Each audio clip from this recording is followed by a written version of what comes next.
With Car Guru's Discover, you can skip the filters and describe what you're looking for in your own words. Simply type what you want, and Car Guru's Discover instantly surfaces real listings that match your exact needs. It's no wonder Car Gurus is the #1 most visited car shopping site according to SimilarWeb's estimated traffic data. Buy or sell your next car today with Car Gurus at CarGurus.com. Go to CarGurus.com to make sure your big deal is the best deal. That's CarGurus.com. CarGurus.com.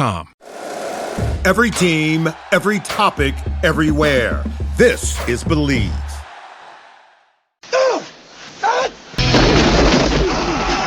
That's the sound of Warhawk Athletics moving fast. And Warhawk Report moving faster to keep you ahead of what's next. From recruiting news and transfer portal updates to game recaps, analysis, and behind-the-scenes coverage, Warhawk Report is your go-to source for everything ULM. If it happens with the Warhawks, you'll read it here first. Recruiting, game coverage, and subscribers get exclusive access to the Warhawk Insider, where you can connect with fellow fans and get inside details you won't find anywhere else. Join the community, follow the coverage. Warhawk Report, covering ULM the way fans deserve. Doesn't matter if you were an Indian or if you're a Warhawk. The ULM mention is the greatest. You'd hope for the best as a ULM fan, but this is the Bleav in the Warhawks podcast with hosts Dusty Thibodeaux and Chase Regent. Chase, you always have such great insight. Dibs is gonna bleep it all. What are these guys always talking about?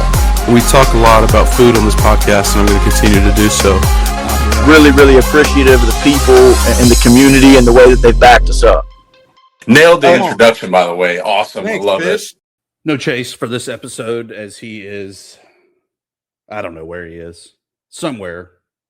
Maybe he went on vacation. Who knows?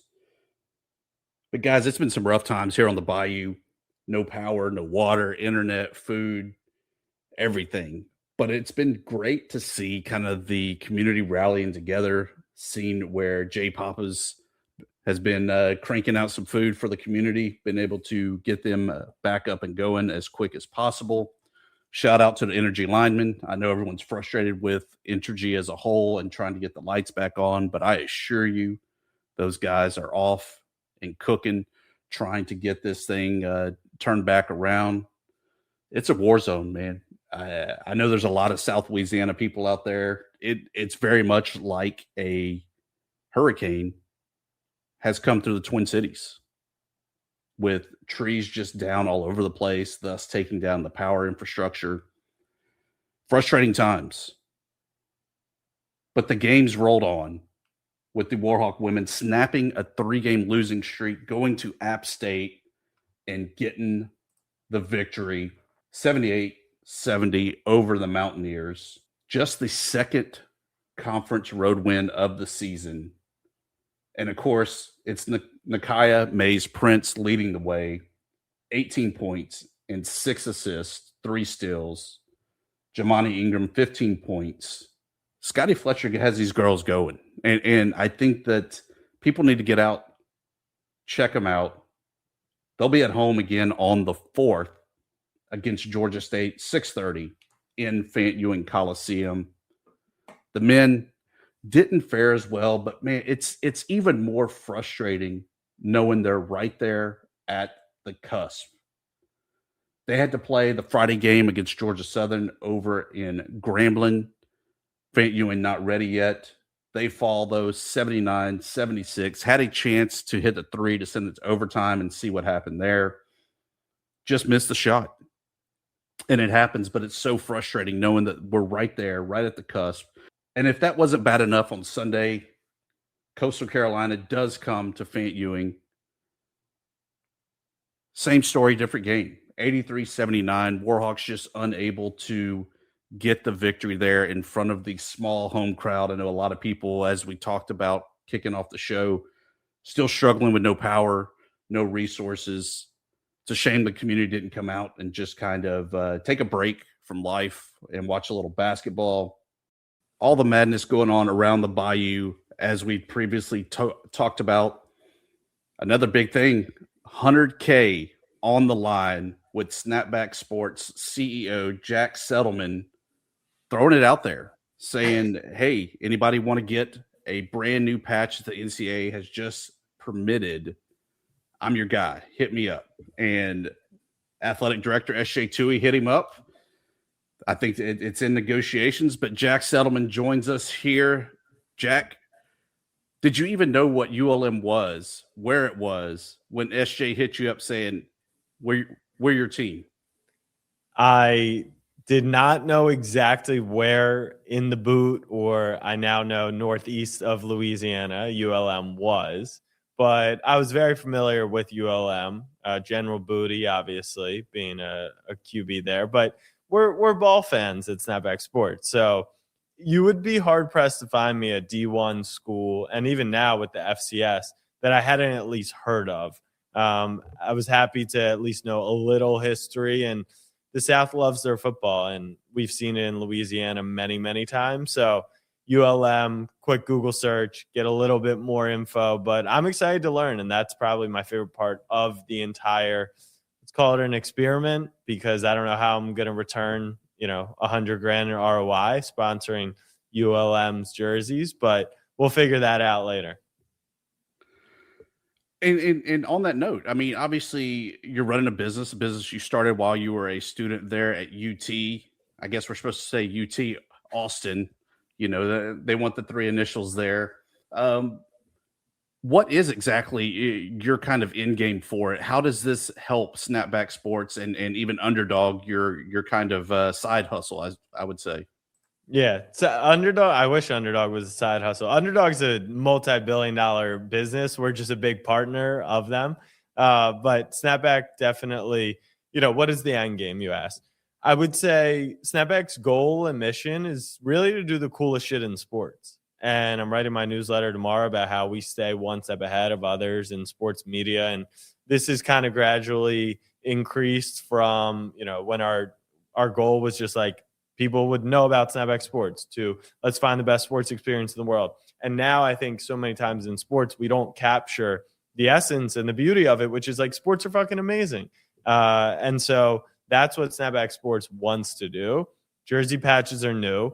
People are going to do jersey patches. I might as well be one of the fun brands or companies that's on a patch instead of your local car dealership or your corporate 500 company.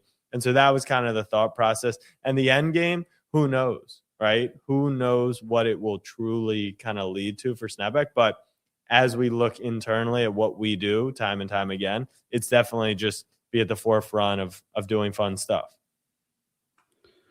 Why ULM? I mean, it's a small school. It's in what's perceptionally one of the bottom of the G6 there.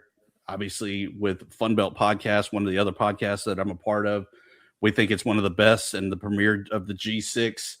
But why ULM? I mean, why is the Warhawks story really something that draws you into it? Yeah. So to be clear, for those who maybe are just coming in being like, who's this random guy giving ULM $100,000?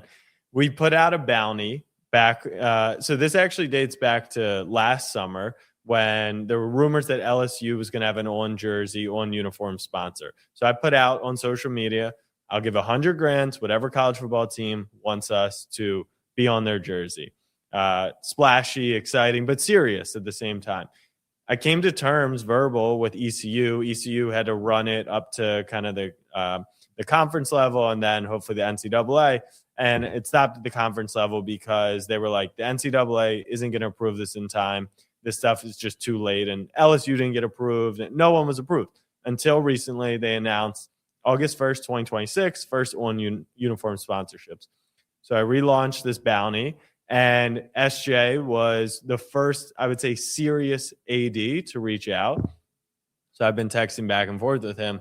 Now, long-winded to eventually answer your question, which is why ULM is of interest. One, we need equal interest from another school, just as a starting point. So like UTEP and Eastern Washington and some other schools that have reached out to us. Those are the ones that we're interested in because they're saying, hey, $100,000 could possibly get this done. But ULM specifically, I say we want to be on the best college football team's jersey. But the best for SnapBack Sports doesn't just mean on-field performance. It means a multitude of things.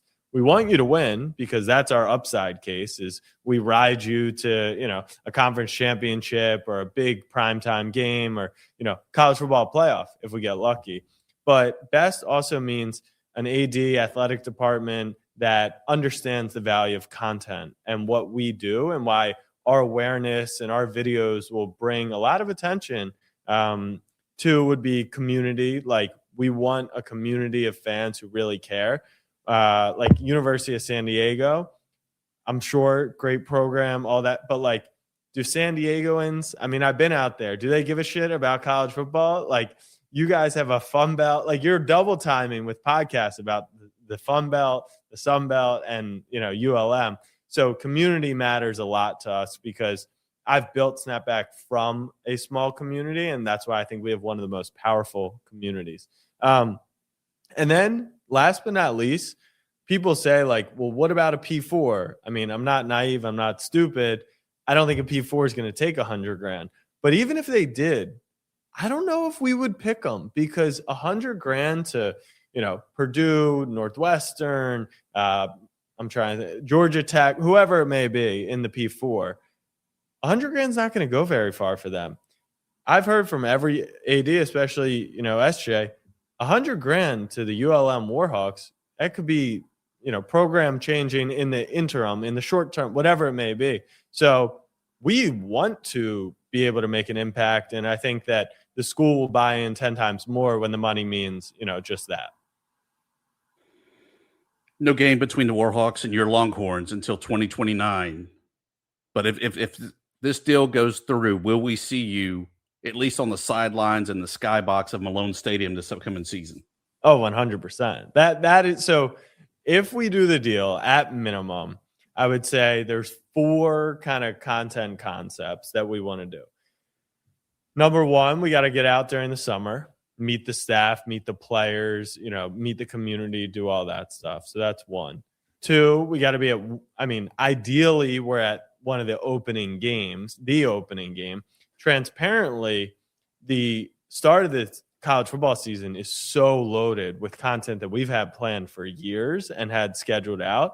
So do we completely flip-flop on that, or do we come to like week 3, week 4, the big home opener in conference, right? But we'll definitely 100% be at a game, hopefully multiple. And then from there, you've got like documentary type stuff. You've got media day stuff for Sunbelt, right, where they meet. You've got other sports, like we're throwing around this concept of what we call like pros versus Joes, but for college. So like a college gauntlet. We come down and we take our cast of characters. We compete against the D1 athletes across basketball, hockey, soccer, baseball, swimming and diving, fencing, whatever you guys got going on down there. So yes, 100%. That would be going to a game is the bare minimum. And then after that, we have a bunch of other concepts we would love to do. Advance warning, ULM is 28-time water ski champion. See that is why the College Gauntlet series is like, I'm obsessed with it because I want to standardize it, right? So I want to go do something with football. I want to do something with basketball. I want to do something with softball, right? Like the big fun sports. But then each school that we do this at, not the sponsorship, the College Gauntlet series, has to have like a unique sport. Like 28-time water skiing, like get me on the water. That will be incredible content. I would be hyped for that. Amazing stuff there, Jack. And you talk about all this content that you have planned. Is this stuff that you've already been doing and just kind of expanding it into another season, or is this kind of new on the horizon for SnapBack? Yeah, totally. Good question. And for those who don't know, maybe a little background would help. But like you mentioned at the top, went to University of Texas, UT, the real UT. Sorry, Tennessee people. 2017, graduated 2018 after starting SnapBack at the Red River Rivalry, which is also on our list for this season.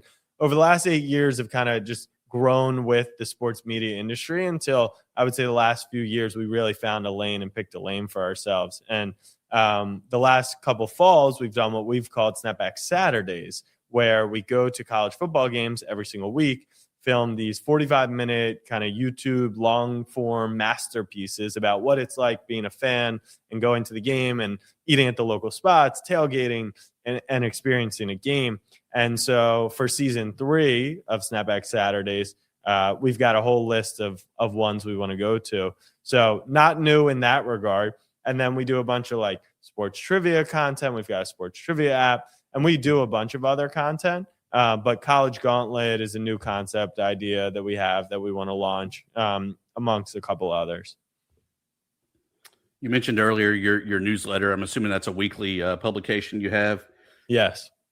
I was disappointed to see, though, that you start your grind only at 6.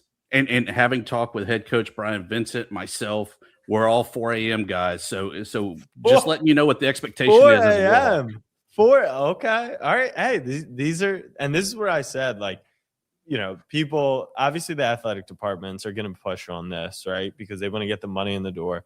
And I said, I want to learn. Like, I want to come down to campus. I want to come see what, you know, ULM is about, because look, I thought I was a champion for waking up at 6 a.m, which I just only started like a month ago, by the way. But 4 a.m, is that because you can't sleep, or that's just what the grind's about? Yes, all of the above. I figured. All of the above. And you know, it's crazy. I have a weekly kind of meeting with head football coach Brian Vincent during the season, and it was kind of a pain meeting with him at night. And I was like, dude, I know we're both morning grinders. So literally our meeting is like 6 a.m. on Monday mornings. That's incredible. You're the first one in the building. That's what I like to see. Yeah, without a doubt. Well, Jack, what else do we need to know about this potential partnership, and how can we as fans kind of jump on board and push you over the edge and push you onto the bayou? Yeah. I mean, just share some gospel, like, you know, talk to people, ask if they even think SnapBack would be a good fit. Like, that's a big part of the conversation is, you know, are we going to keep our yellow, which actually does kind of match the jerseys you guys already have. So maybe that's convenient. Do we match just, you know, to the whites? We put a white patch on. There's been conversations about that. But overall, like, does our vibe fit? Like, there's places, I'm trying to think where we went this past season where admittedly, like, it's just a different vibe. SnapBack Sports, we like to have fun. We like to make fun of ourselves. We like to be goofy. That doesn't mean we're not serious. That doesn't mean we don't want to see a winning product, but we don't take ourselves too seriously. So like a program like Indiana, they were like, hey, we love what you guys are doing, but it's just not for us, right? And so we didn't go out there this past season to respect their wishes. Same thing with Michigan. Like the brand, we're the only ones who can talk about the brand.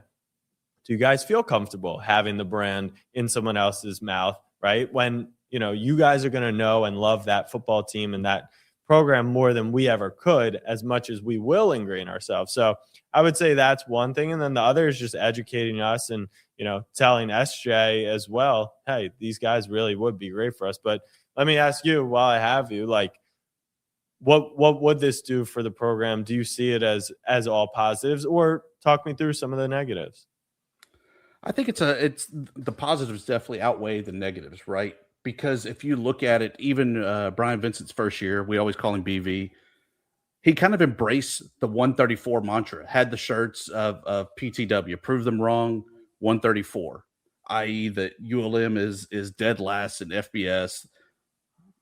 Everyone sees us that way. We kind of live up to it.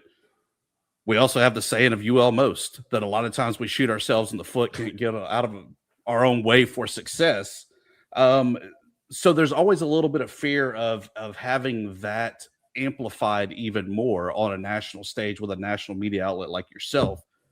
Whereas right now it's a pretty small, pretty limited coverage that everyone just kind of knows how it is. I think that SJ and new president Kerry Castile have really done a lot in their short tenure to try to right the ship, but there's still a long way to go and a long way to change that perception.